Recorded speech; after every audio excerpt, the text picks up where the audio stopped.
I felt a presence step onto my lath board platform, which is in front of the machine. Some of you machinists probably know what I'm talking about. The rest of you, it really doesn't matter. At any rate, I felt him step onto it, or felt someone step onto it. Look, there was nobody there, knew who it was. I heard, grab a pen and paper and draw. The symbol that you see up here now is what I drew. Of course, it was a little rougher at that time. However, it contains quite a bit. Just in looking at the very tip of it, there was an answer that bridged science and spirituality for me, and that was a number of knowledge and wisdom to be understood or to be interpreted with he who hath understanding, which, let's say, science maybe? Okay, where's the simplest place that that shows up? Carbon atom. 6 protons, 6 electrons, 6 neutrons. And guess what that does? Connects us all. And much more. It's amazing what sentience can do. So several years later, after my divorce, I went through a period of really reconnecting. One of the greatest summers of my life was 1989. My divorce was final on 11/22/88. Power numbers. Pretty powerful. So I'm getting ready to go through an experience called multi-level awareness. It was developed by a guy named William Swigart back in the 50s. Many of you probably are familiar with him. As I was beginning to go through it, Zephyr shows up, says, come. I leave. We're heading across the universe. It took us 8 minutes to arrive at this 3-sun solar system with about a dozen lush green planets around it. And we're at the perimeter. The suns take one voice and say, we are not only your forefathers, we are also the forefathers of your solar system. I start to ask questions. Zephyr says, nope, that's it.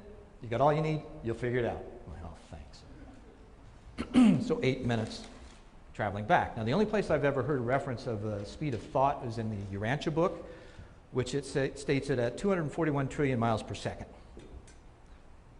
So shortly after that, then, I had the opportunity to produce a television show. Called it One World. What was it about?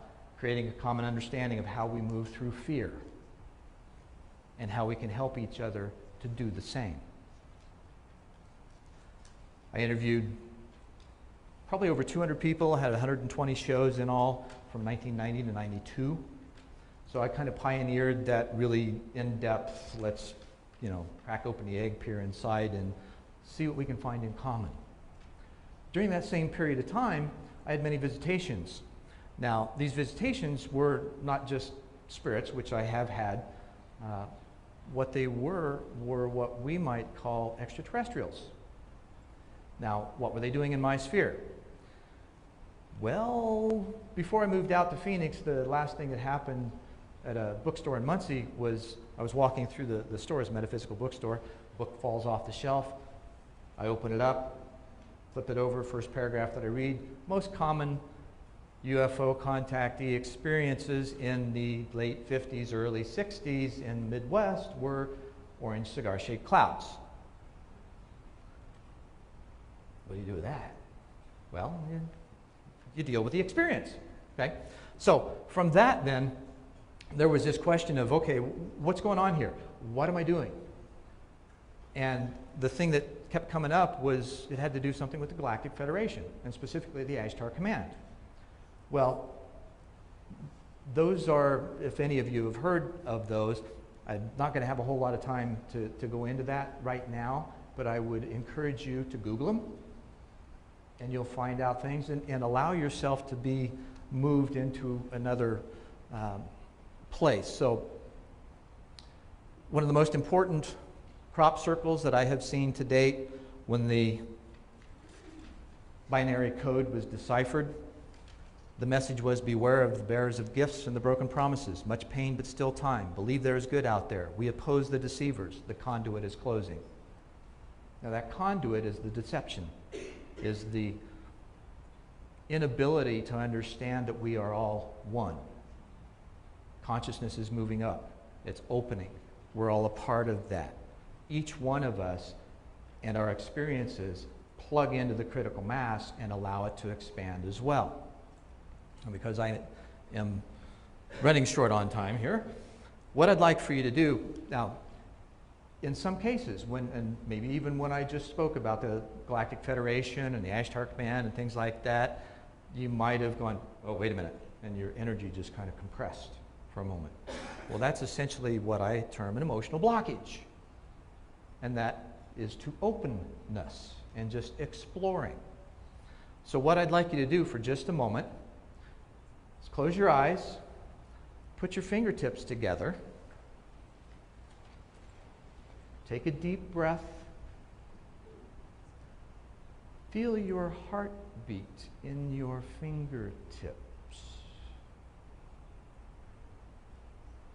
It's one of the oldest forms of connecting with your heart that there is. The moment you feel your heartbeat in your fingertips, you are out of your head. You are in your feeling. Your mind is silent, and you can hear from that place of silence. Whenever you have constriction,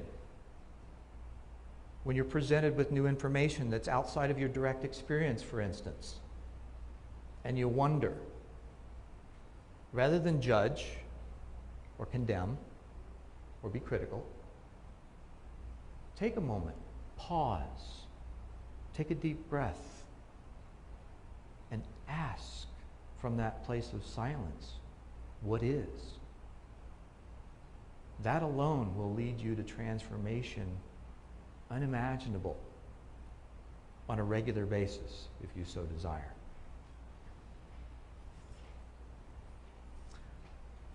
If you'd like to know more, I have a book for sale in the bookstore. It's called Transformation, A Guide for Change, and it encompasses many of the tasty tidbits that I've been able to garner over the years of how to keep myself sane while dealing with experience beyond this world and those of many persuasions that tend to want to challenge my reality.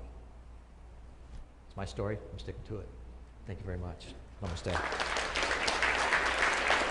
And Zen, thank you so much for bringing through, the veins that you have access to.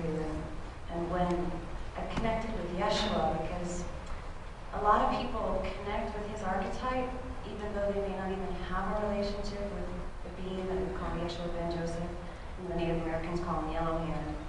And so when we talked in my journey, when you went through that rite of passage and opened up to that cosmic Christ frequency, the main symbol that he used was share with people about the butterfly metamorphosis.